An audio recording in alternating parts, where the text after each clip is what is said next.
Bismillahirrahmanirrahim. Assalamualaikum warahmatullahi wabarakatuh.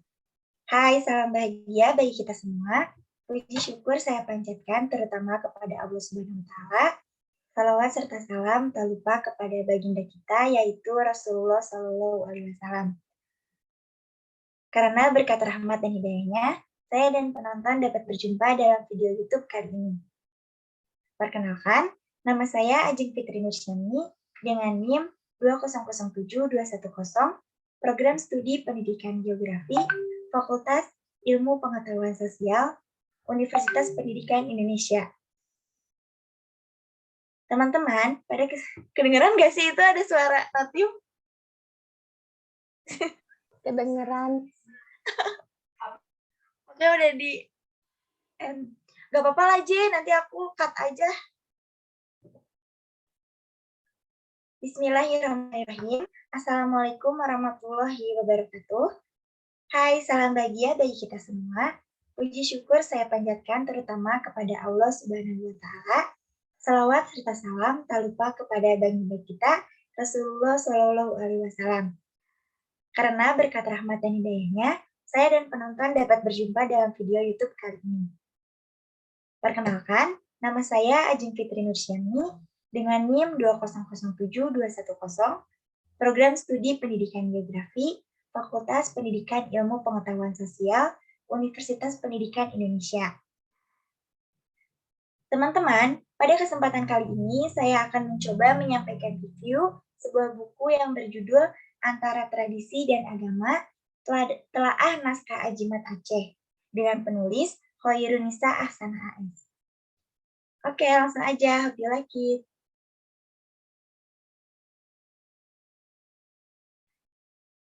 Nah, di sini ada introduction tentang buku. Di sini terlihat ada cover dari buku yang sudah saya review.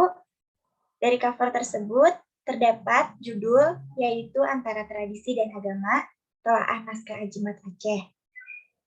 Penulisnya Khoirunisa Ahsanah AS dan editornya Rahmat Syahputra. Nah, teman-teman, sebelum ke hasil review, saya akan menyampaikan profil dari penulis dan editornya. Yang pertama, ada dari penulisnya, yaitu Khoirunisa Ahsanah AS.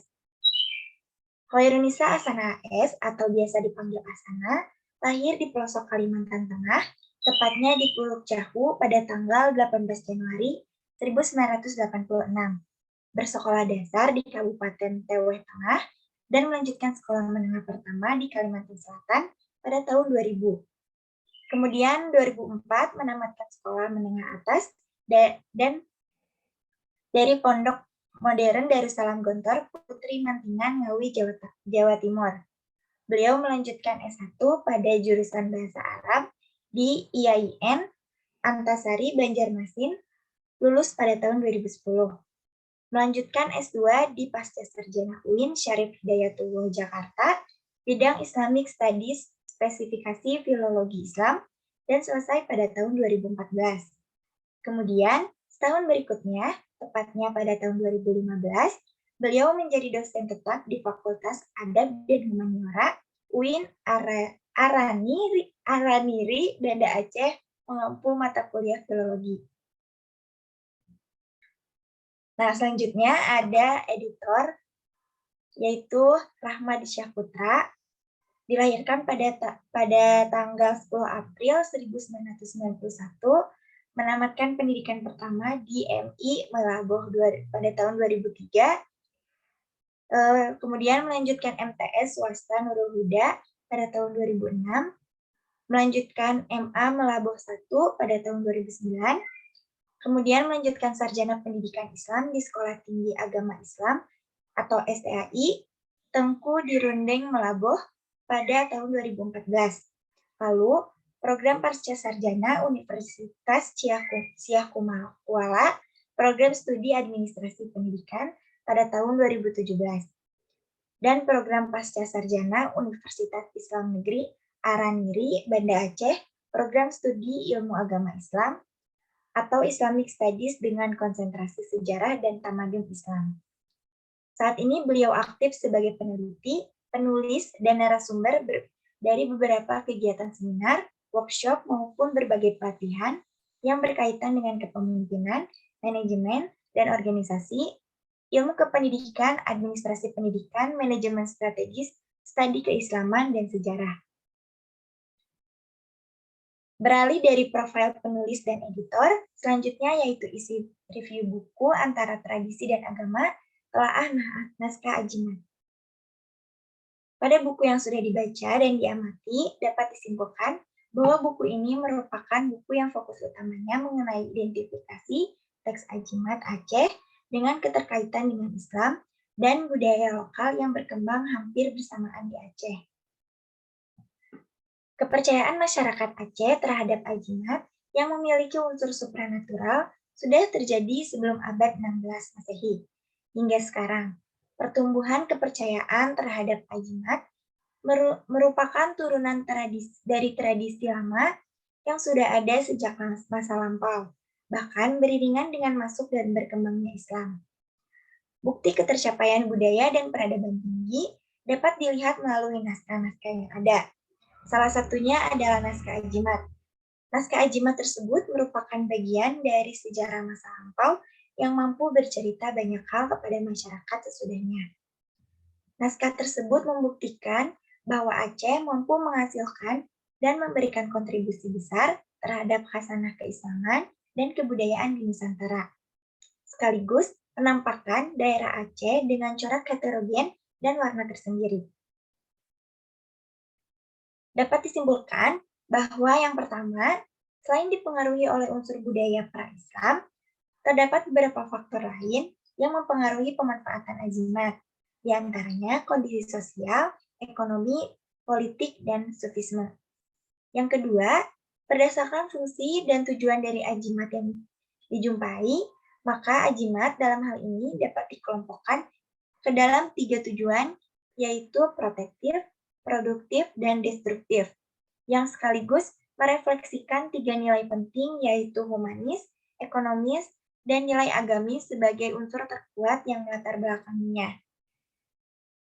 Kemudian yang ketiga, dalam tataran realitas dan manfaatnya secara umum, berdasarkan teks Ajimat yang ada menunjukkan bahwa Ajimat dalam tujuannya sebagai obat telah difungsikan sebagai penyembuh dalam ranah penyakit yang bersifat naturalistik tanpa campur tangan agen atau yang bersifat personalistik.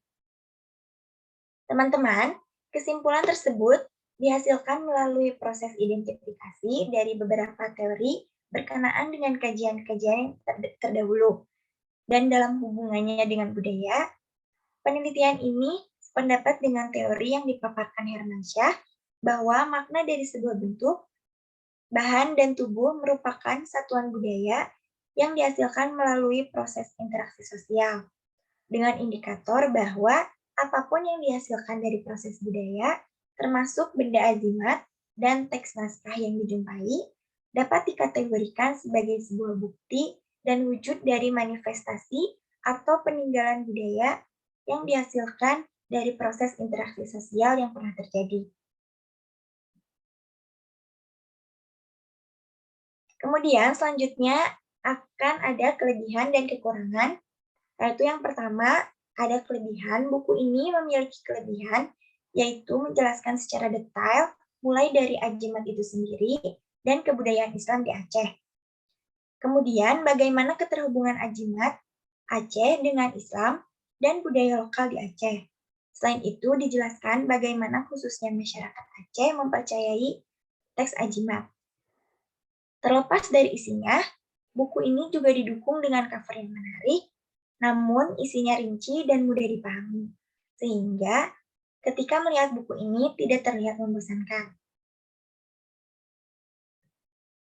Kekurangan buku ini tidak banyak, mungkin gambar yang mendukung dalam proses membaca masih kurang, sehingga pembaca tidak memiliki gambaran mengenai hal yang sedang dipahami. Alhamdulillahirrabbilalamin, mungkin dicukupkan sampai di sini pemaparan saya mengenai buku Antara Tradisi dan Agama, Telaah Ajimat Aceh, dengan penulis Khoirunisa Ahsanah AS. Banyak manfaat yang dapat diambil dari kegiatan mereview ini yang dapat diambil oleh penonton, namun tidak sedikit pula kekurangannya. Oleh karena itu, saya Ajeng Fitri Nursyami memohon maaf atas kesalahan yang sudah saya perbuat dalam penyampaian review. Semoga kita semua selalu dalam keadaan sehat walafiat. Terima kasih saya ucapkan. Wabillahi taufiq wal hidayah. Wassalamualaikum warahmatullahi wabarakatuh.